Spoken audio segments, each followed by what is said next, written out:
Hey, so Andrew here, and I just wanted to know what you'd be willing to give up to go after your dreams, right? Because we only have so much time in a day, and one of the major excuses people make for not, going after something is I don't have the time, and the time's there, right? I mean, we all see some very successful people that run huge businesses, very successful businesses. They coach with their kids. They do all sorts of stuff.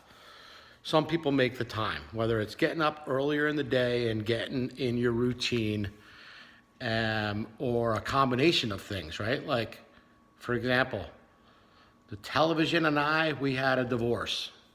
I mean, horrible breakup. We are not getting back together, right? The TV just took advantage of me and didn't think about me, didn't care about me, didn't put me first.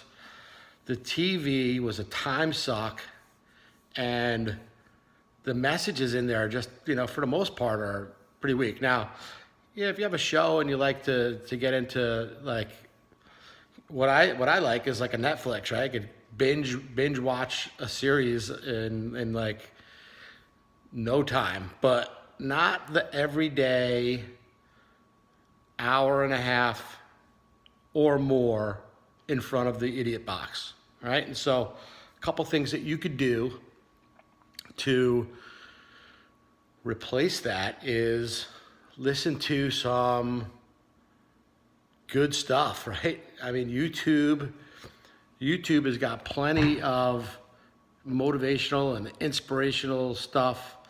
There's great trainings. There's, you name it. There's audiobooks.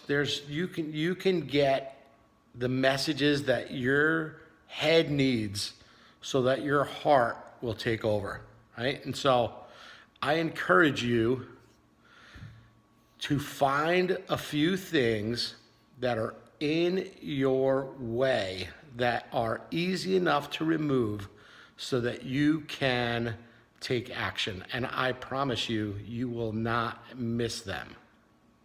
All right? Do that.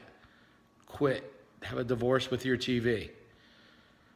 And I guarantee you, even if you didn't start doing, like trying to improve your life, maybe in a business sense, you'd realize that you have time for relationships that you haven't spent time in, all right? And so no matter what, there's always a benefit to getting rid of the tube.